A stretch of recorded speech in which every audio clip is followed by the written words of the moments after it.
Question number 111। Question number 111 कहता है कि निम्न में से कौन सा विवरण सही है, what is true out of the following. तो क्वेश्चन पढ़ते हैं किस बारे में है। क्वेश्चन कहता है सेवानिवृत्ति पर सरकारी कर्मचारियों को सेवा पुस्तिका लौटाई जाएगी। तो इसका मतलब है क्वेश्चन सेवा पुस्तिका के बारे में है। सेवा पुस्तिका क्या होती है, जैसे एम्प्लॉय जॉब ज्वाइन करता है तो उसके बारे में एक किताब बनाई जाती है जिसे सेवा पुस्तिका या सर्विस बुक बोलते हैं। कर्मचारी की जिंदगी में, जिंदगी मतलब सर्विस लाइफ में उसकी जो भी होगा, उसका ट्रांसफर हो गया, उसका प्रमोशन हो गया, उसकी सैलरी बढ़ गई, जो भी होगा, या उसको नोटिस मिल गया, उसकी कोई सजा हो गई, वो सब उसमें लिखा जाता है। तो हर डिटेल उसमें होती है। क्वेश्चन कह रहा है कि क्या कर्मचारी के रिटायर होने पे उसको सर्विस बुक लौटाई जाएगी। गलत जवाब है। सर्विस बुक कभी भी हम एम्प्लॉय को लौटाते नहीं है, वो ऑफिशियल रिकॉर्ड है, ऑफिस में रहेगा। हमसे पूछा गया था कि कौन सा विवरण सही है, तो ये तो सही नहीं है। दूसरा, सरकारी कर्मचारी को भुगतान पर सेवा पुस्तिका की द्वितीय प्रति नहीं दी जाएगी। द्वितीय प्रति दी जा सकती है, तो एम्प्लॉय चाहे तो पैसे दे के सेकेंड कॉपी मांग सकता है। नॉर्मली 2 रुपये पर पेज के हिसाब से एम्प्लॉय से पेमेंट लेते हैं, उसको फोटोकॉपी दे देते हैं। सेवा में व्यवधान को सेवा पुस्तिका में दर्ज नहीं किया जाएगा। अगर सर्विस बीच में रुकी है, इंटरप्ट हुई है, सर्विस में ब्रेक आया, तो वो लिखा जाएगा, डेफिनेटली लिखा जाएगा। किसी भी मामले में सेवा पुस्तिका की द्वितीय प्रति का प्रयोग नहीं किया जा सकता। किया जा सकता है, जैसे आप पेंशन कैलकुलेट कर रहे हैं, सर्विस बुक नहीं आई तो ऐसे में एम्प्लॉय जो है उसकी फोटोकॉपी आपको दे देता है, उसके आधार पर किया जा सकता है। तीनों जवाब सही है। क्वेश्चन में पूछा गया था कि क्या सही नहीं है, तो आंसर हो जाएगा A. Next question, question number 112।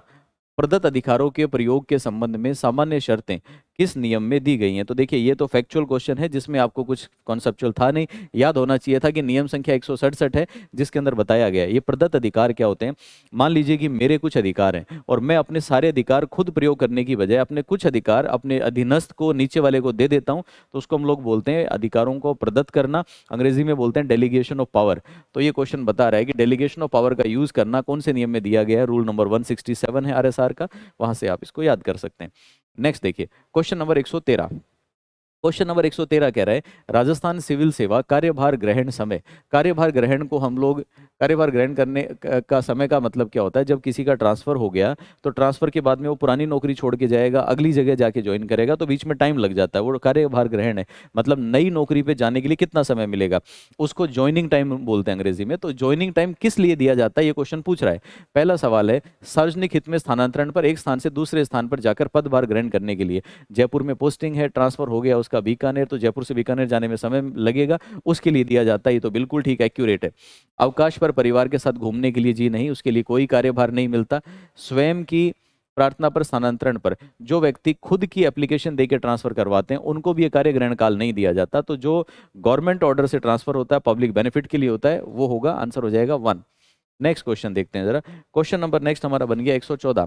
114 number question भी अगेन कार्य ग्रहण के बारे में ही है, और क्वेश्चन हमसे पूछ रहा है कि राजस्थान सिविल सेवा कार्य ग्रहण नियम 1981 के नियम 6(1) में प्रावधान है कि क्या क्या प्रावधान है। कार्यग्रहण काल के दौरान अतिरिक्त भत्ते की देयता, जी नहीं। जब कोई आदमी ज्वाइनिंग टाइम पे होता है तो उसको कोई एडिशनल अलाउंस नहीं मिलता। इसका मतलब आप जयपुर में नौकरी करते थे नगर निगम में, यहाँ से आपका ट्रांसफर हो जाता है अजमेर में, जयपुर से आपने कागज सबमिट कर दिया अपने कि मैं आज से अपना चार्ज छोड़ता हूँ, अजमेर जाके चार्ज लेना है, बीच में 3 दिन लग गए, इन 3 दिन में आपको कोई एक्स्ट्रा भत्ता नहीं मिलता, नॉर्मल सैलरी मिलती है। देय कार्यग्रहण काल की अनप्रयोजित अवधि को कर्मचारी के उपार्जित अवकाश में जोड़ना। इसका मतलब है आपको 15 दिन का कार्यग्रहण काल मिला, उसमें से आपने 5 ही दिन का यूज किया, आप इंटेलिजेंट हैं, बहुत मेहनती हैं, सरकार के प्रति समर्पित हैं, 10 दिन की छुट्टियां बचा ली, तो उन छुट्टियों को आपके अकाउंट में जोड़ दिया जाएगा। क्या छुट्टियां लैप्स होंगी? नहीं, इनमें से कोई नहीं भी नहीं होगा, आंसर हो जाएगा 2। नेक्स्ट देखते हैं जरा।